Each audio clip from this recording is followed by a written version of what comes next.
कर पावन तो मुझे पावन आत्मा, पावन आत्मा, पावन आत्मा, पावन आत्मा।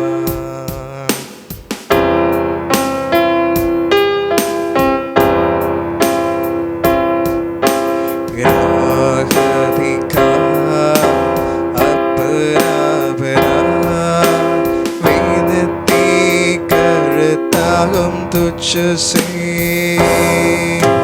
राह दिखा अपना बना, विनती करता हूँ तुझसे। राह दिखा अपना बना, विनती करता हूँ तुझसे। पावन आत्मा छू ले मुझे, पावन आत्मा छू ले मुझे, पावन आत्मा कर पावन तो मुझे, पावन आत्मा कर पावन तो मुझे, पावन आत्मा, पावन आत्मा, पावन आत्मा, पावन आत्मा।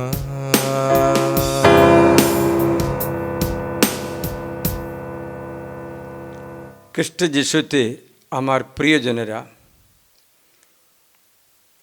অনুগ্রহের ঈশ্বর আমাদের প্রচুর পরিমাণে আশীর্বাদ দিয়েছেন বলে আমরা এখন একটু নতুন ছাপলে আপনার কাছে এই বচন দিতে পেরেছি। আমাদের অনেক বছরের স্বপ্ন ছিল যে আমরা একটা ছোট্ট স্টুডিও ছাপল বানিয়ে ঈশ্বরের বাণী প্রচার করতে ব্যবহার করব। আজকে তা পূর্ণ হলো। প্রিয়জনেরা, 2025 জানুয়ারি 26 বিশ্বজগতে ক্যাথলিক মণ্ডলী বচনের রবিবার, ঈশ্বরের বচনের রবিবার পালন করে এবং একই দিনে বিশ্বজগতে শিশু কন্যাদের দিন, গার্ল চাইল্ড ডে পালন করে। এই বচনের পার্বণ দিবসে আপনার কাছে বচন এই মিডিয়া মিনিস্ট্রি দ্বারা পাঠাতে আমাদের খুব খুশি। প্রিয়জন, ঈশ্বরের এই বচন আমাদের পক্ষে জীবন এবং সত্য। কয়েক বছর ধরে বিশ্রামবিহীন থাকা একটা পরিবারের কথা আমি আপনাকে জানালাম। অনেক বছর ধরে রোগগ্রস্ত ব্যক্তিদের কথাও, যারা বাণী শুনে বচনের দ্বারা প্রভুর আশীর্বাদ লাভ করে। আপনাদের জন্য তাই হবে আজকে আশীর্বাদের স্বরূপ। বচন পেলে আশীর্বাদ পায়, বচন রক্ষা করলে আশীর্বাদ রক্ষা করা হয়। মতি রচিত মঙ্গল সমাচারে অধ্যায় 8 যীশুখ্রিস্ট নিজে একটা সাক্ষ্যবাণী আমাদের শোনায়। বচন 5 থেকে শোনায়।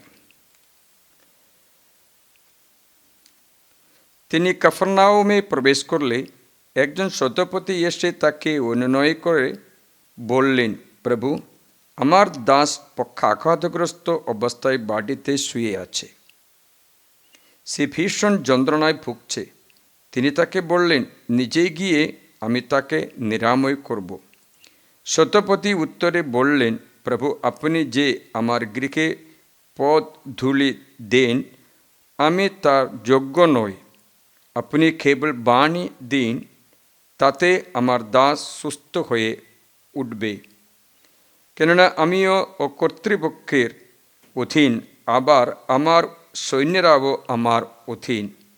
আমি একজনকে যাও বলে সে যায়, আর অন্যজনকে এসো বলে সে আসে, আর আমার দাসকে এ কাজ করো বললে সে তা করে। তেমন কথা শুনে যিশু আশ্চর্য লাগলো এবং যারা তার অনুসরণ করছিল তাদের বললেন, আমি তোমাদের সত্যি বলছি, ইসরায়েলের মধ্যে কারও এত গভীর বিশ্বাস দেখতে পাইনি। আর আমি তোমাদের বলছি, অনেকে পূর্ব ও পশ্চিম থেকে আসবে এবং আব্রাহাম, ইসহাক ও যাকবের সঙ্গে স্বর্গরাজ্যে ফৌজে একসাথে বসবে, কিন্তু রাজ্যের সন্তানেরা বাইরে অন্ধকারে নিক্ষিপ্ত হবে, সেখানে হবে কান্না আর দাঁত খসাখসি। আর সেই সত্যপতিকে যিশু বললেন, আপনি বাড়ি যান, যেমন বিশ্বাস করলেন আপনার প্রতি সেই মতো হোক। আর সেই মুহূর্তে তার দাস সুস্থ হয়ে উঠল। প্রিয়জনেরা, প্রভু যিশু এক সত্যপতির দাসের কথা শোনাচ্ছে। সে যিশুর কাছে এসে অনুরোধ করে যেন যিশু একটা বাণী পাঠিয়ে দিন। বচনের মধ্যে জীবন নিহিত আছে, তা যার অন্তরে বাণী আছে তাদের শয়তান ভয় করে, কারণ শয়তান মিথ্যাবাদী, মিথ্যার জনক। যিশু নিজে বলেছেন, যখন মঙ্গল সমাচারে অধ্যায় 8:44, 44 and 45, ঈশ্বর বলছেন শয়তান মিথ্যাবাদী এবং মিথ্যার জনক। তাই শয়তানের কাজকর্মগুলো আমাদের ভোলানোর জন্য আছে, ঈশ্বরের বাণী আমাদের বাঁচানোর জন্য আছে। শয়তানের বচন অন্ধকারে আমাদের আচ্ছাদিত করতে চেষ্টা করে, ঈশ্বরের বচন আলোকিত করে। তাই যিশু বললেন, এক যুবক কী করে তার জীবন নির্মল রাখতে পারে, সে মেনে চলুক তোমার বাণী। আবার বাইবেল বলছে, তোমার বাণী আমার চলার পথে প্রদীপ। ঈশ্বরের বচন আমাদের নির্মাণ করে, যা হারানো, যা হারিয়ে গেছে তা নির্মাণ করে দেয়। বিশ্বাসে প্রার্থনা রোগীদের নিরাময় করে, কারণ বচন অধিষ্ঠিত প্রার্থনা করে। প্রিয়জনেরা, আজকে বচনের পার্বণ দিবস, বচন স্মরণ করার দিবস। যিশু বললেন, কার ঘর চিরস্থায়ী থাকবে? বাতাস বইলেও, বৃষ্টি নামলেও, বন্যা এলেও, আকাদে খানলেও কার ঘর থেকে যাবে? কার ঘর খসে পড়বে? যিশু বললেন, যারা বাণী শুনে সে ব্যক্তি ঘর চিরস্থায়ী থাকবে, যার অন্তরে বাণী নেই তার ঘর ক্ষণস্থায়ী, কোনো ছোট্ট একটা বাতাসে পড়ে যাবে। লোক রচিত মঙ্গল সমাচার অধ্যায় 26 থেকে আমরা এইরূপে পড়ে শুনি, অতএব যে কেউ আমার এই সকল বাণী শুনে তা পালন করে, সে তেমন এক বুদ্ধিমান লোকের মতো, যে শৈলের উপরে নিজের ঘর গাঁথল। বৃষ্টি নামলো, বন্যা এলো, বাতাস বইল ও সে ঘরে আকাদ হানল, তবু তা পড়ল না, কারণ তার ভিত শৈলের উপরে স্থাপিত ছিল। কিন্তু যে কেউ আমার এই সকল বাণী শুনে তা পালন করে না, সে তেমন এক নির্দোষ লোকের মতো, যে বালুর উপরে নিজের ঘর গাঁথল। বৃষ্টি নামলো, বন্যা এলো, বাতাস বইল ও সে ঘরে আকাদ হানল, আর তা পড়েই গেছে। তার পতন কেমন সংখ্যাতীত। প্রিয়জনেরা, ঈশ্বর বলছেন, একজনের পতন আরেকজনের বিপরীত পরিস্থিতিতে এমনই বেঁচে থেকে আগে চলে, এগিয়ে চলে। তাই ঈশ্বরের বচন আমাদের জীবনে প্রয়োজনীয় মাত্র নয়, আমাদের জীবনে মূল আধার আছে, মূল প্রস্তর আছে। যিশু পিতরকে বললেন, পিতর তুমি পাত্তর, এই পাত্তরের উপরে আমার গির্জাঘর গেঁথে তুলব, পাতালের শক্তি তার উপরে আর প্রভুত্ব করতে পারবে না। মানা হচ্ছে শয়তান ঈশ্বরের বাণীর উপরে প্রভুত্ব করতে পারবে না, কারণ বাণী শৈলের স্বরূপ। বাইবেল বলছে শৈলের উপরে ঘর করা মানে বাণীর উপরে ঘর করা। শৈল মানে খ্রিস্ট যিশু, মানে হচ্ছে আমরা খ্রিস্ট যিশুতে আধারিত করে জীবন যাপন করা ব্যক্তি কোনো অন্ধকারে টলিবে না, কখনো টলমল করতে পারবে না। প্রিয়জন, তার জন্য প্রভু যিশু আমাদের আহ্বান জানায় আমরা যেন তার শৈলীর উপরে, বাণীর উপরে আমাদের ঘর নির্মাণ করতে পারি।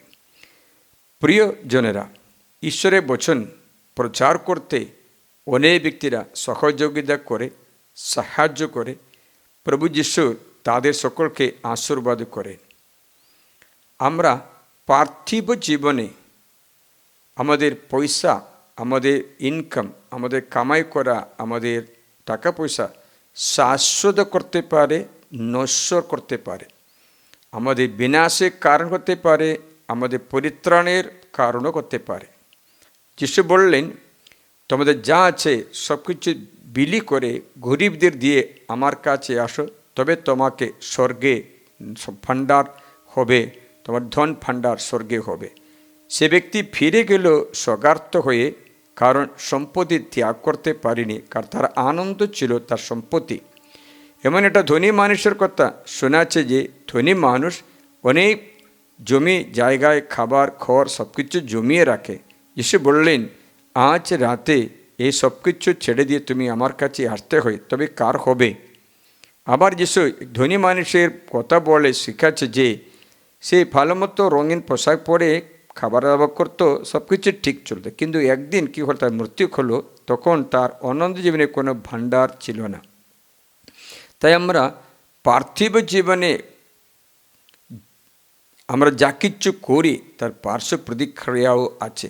আমাদের ধন সম্পত্তি আমরা শাশ্বত করতে পারে ঈশ্বরের রাজ্যের জন্য তা ব্যবহার করলে, তাহলে স্বর্গের আমাদের ভাণ্ডার হবে। 10টা কুমারীদের কথা বাইবেলে শেখায়। 10 জনে প্রভুকে স্বাগত জানার জন্য প্রস্তুতি করে যায়, কিন্তু তেল নিতে ভুলে গেছে, লেখা আছে 5 জন। সত্যি কথা বললে তেল নিতে ভুলে যায়নি, তেল সংগ্রহ করতে, সঞ্চয় রাখতে ভুলে গেছে। মানে হচ্ছে পার্থিব জীবনে আমরা যে ত্যাগ স্বীকার করে আমাদের যে জীবনে এখানে আমরা ত্যাগ করে জমিয়ে রাখাটা অনন্ত জীবনে যে জমিয়ে রাখি, পার্থিব জীবনে আমরা ঘেয়ে শেষ করে দেওয়াটা অনন্তকালের জন্য নষ্ট হয়ে থাকে। মানে হচ্ছে আমরা পবিত্রতার ভাণ্ডার অর্জন করতে পার্থিব জীবন আমাদের দেওয়া হয়েছে। পার্থিব জীবনে ধনসম্পত্তি হোক, ক্ষমতা হোক, আমাদের যা কিছু ক্ষমতা ঈশ্বর দান করেছেন, এবিলিটিস, আমাদের শক্তি, কৃপা, সময় সব কিছু শাশ্বত করতে পারে, তবে 5 জন কুমারীর মতো তেল জমিয়ে রাখা হবে স্বর্গে। অথবা সব কিছু আমরা যদি নিজের ভোগের জন্য অথবা অন্যদের বিচার করে অথবা মনে কষ্ট ভোগ করে আমরা পার্থিব এনার্জি, পার্থিব জীবনে সব কিছু নষ্ট করে দেই, তবে আমাদের ভাণ্ডারে তেল আর থাকবে না। মরণের পরে কালই ভাণ্ডার নিয়ে যেতে হয়, তখন তিরস্কৃত হতে পারে। প্রিয়জনেরা, প্রভু যিশুর বচন আমরা পালন করলে আশীর্বাদ, লঙ্ঘন করলে নয়। আদি পুস্তক থেকে ঈশ্বর শিক্ষায় আশীর্বাদের কথা। প্রিয়জনেরা, কিন্তু আমরা পার্থিব জীবন যাপন করতে করতে কি হচ্ছে জানো, আমরা পার্থিব জীবনে দাস হয়ে যাই, তারপরে ছাড়তে পারছে না। উদাহরণ বললে, মিশর দেশে 7 বছর জন্য ইসরায়েলকে জানা হলো, যেতে করলো, ওখানে থাকতে দিল 7 বছরের মতো, কিন্তু 7 বছর পার হয়ে তারা ফিরে আসেনি, তারা সেখানে 430 বছর থাকলো।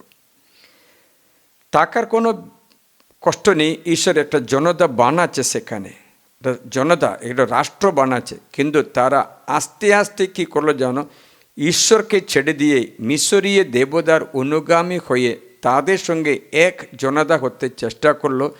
ইনকালচারেশন, তাদের সঙ্গে অনুরূপ করতে চেষ্টা করলো।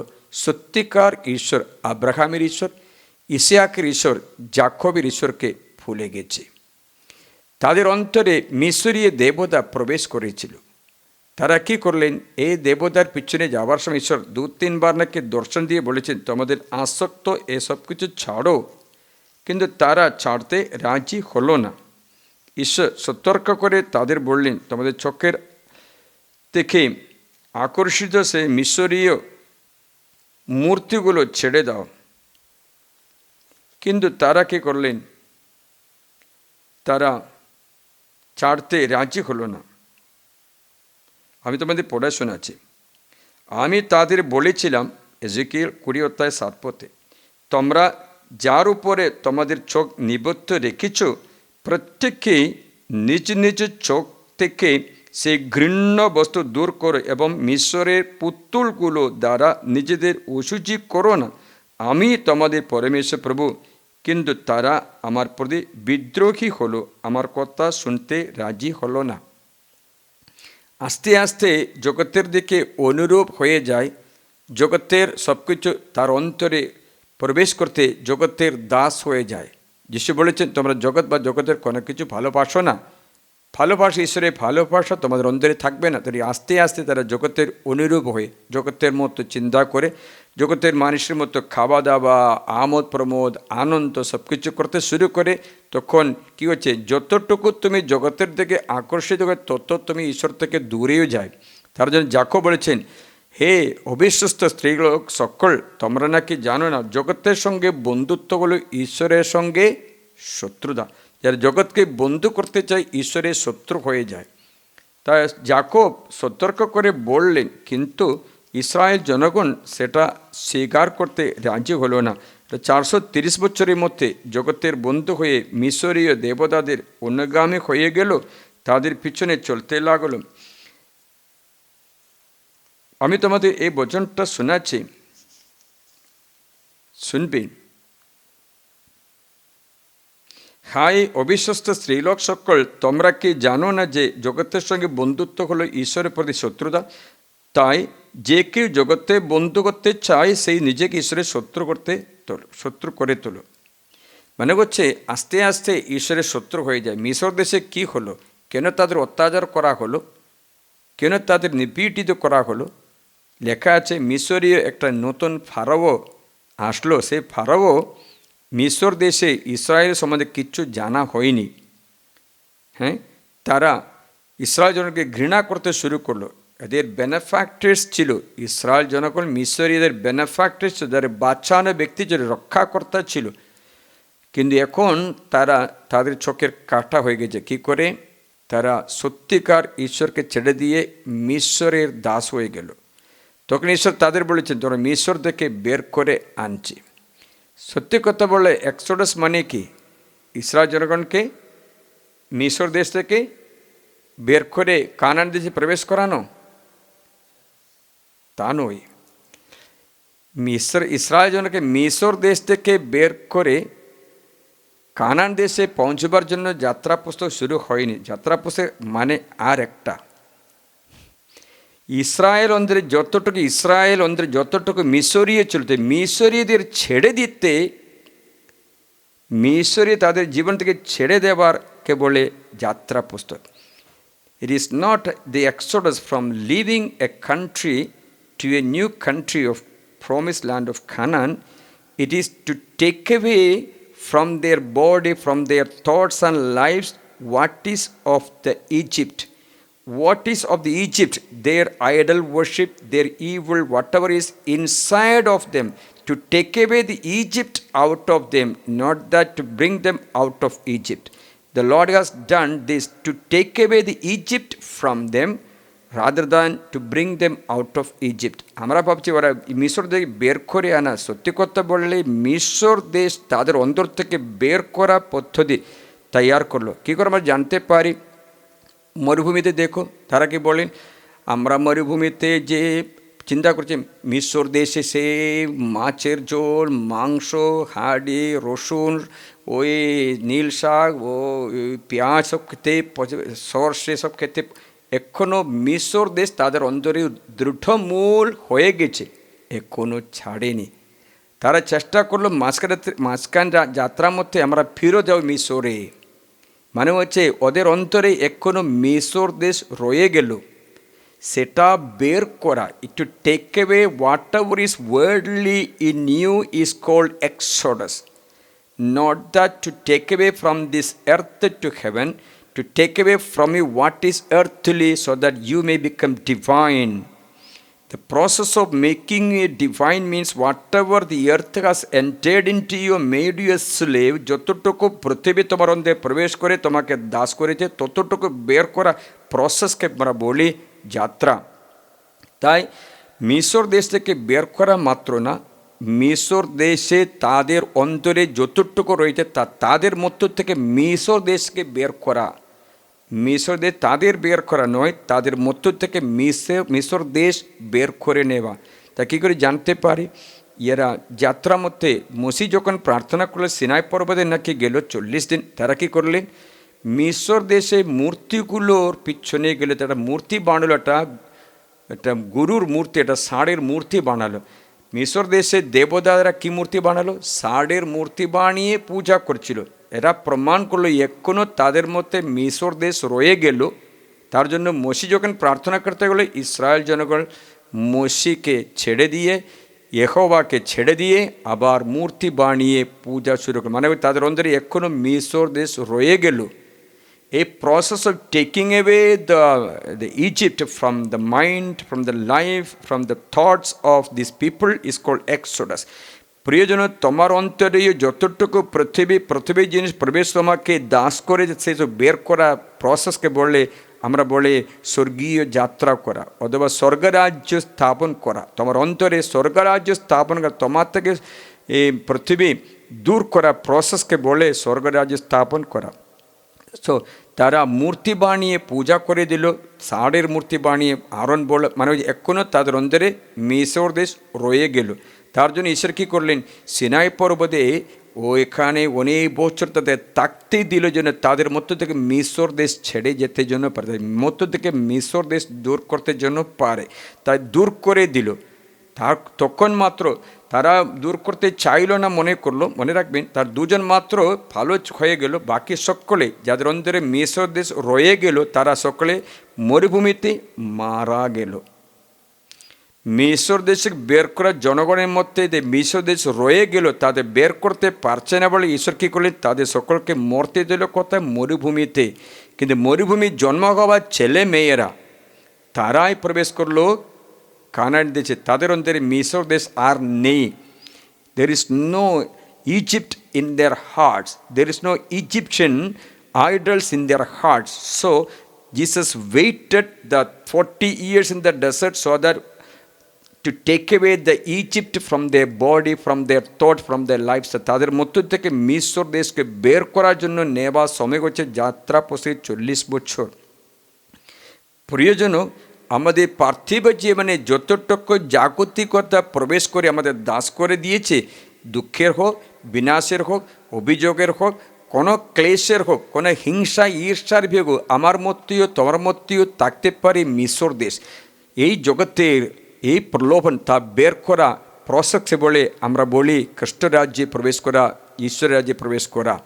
যিশু বলেছেন স্বর্গরাজ্য কাছে এসে গেছে, তুমি প্রবেশ করো। মানে হচ্ছে তুমি প্রবেশ করতে হলে তুমি ছাড়তে হবে জগৎ। যিশু বলেছেন আমি তোমাদের জগৎ থেকে বের করতে বলিনি, সংসার থেকে রক্ষা করো। জগৎ তোমার অন্তরে প্রবেশ না করে, জগৎ তোমার অন্তরে প্রবেশ করলে ঈশ্বরের ভালোবাসা তোমাদের মধ্যে আর থাকবে না।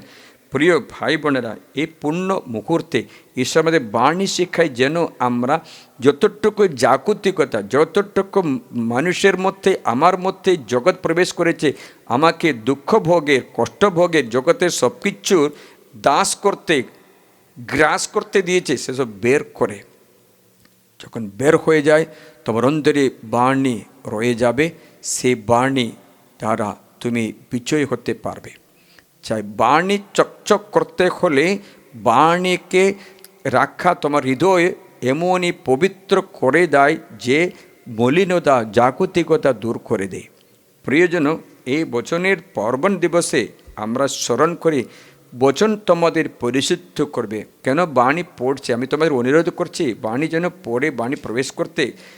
কারণ এটা বাইবেলে লেখা আছে, তুমি তোমার সুচিতা মানে জাগতিকতা তোমার মধ্য থেকে বের করতে পারে যখন বচন তোমার অন্তরে প্রবেশ করলে। তার যিশু বলেছেন যখন মঙ্গল সময় অর্থাৎ 15 বচন 3 লেখা আছে, আমি যে বাণী মানে ঈশ্বরের বচন তোমাদের শুনিয়েছি সেই বাণী গুণে তোমরা ইতিমধ্যে পরিশুদ্ধ হয়েছ।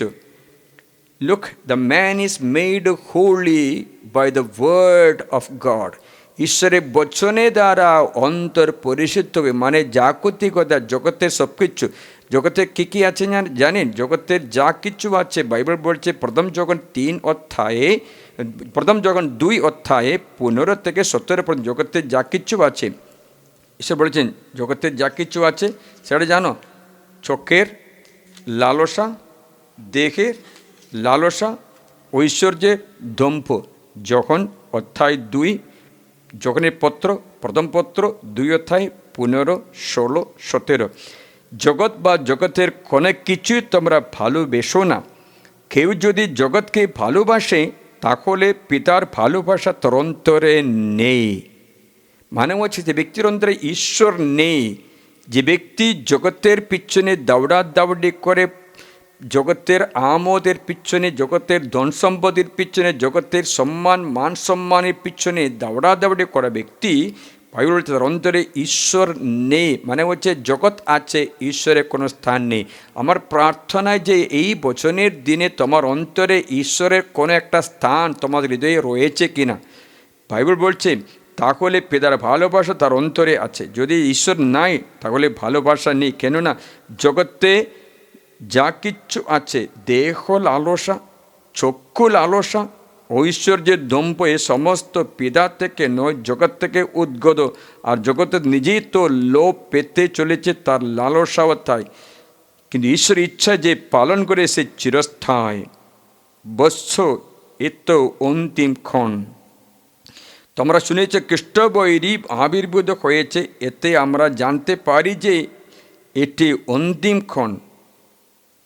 তারা আমাদের মধ্য থেকে বেরিয়ে গেছে, অথচ তারা আমাদেরই ছিল না।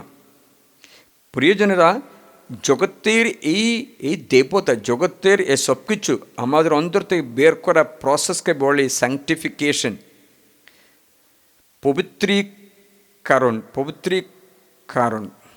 পবিত্রতা।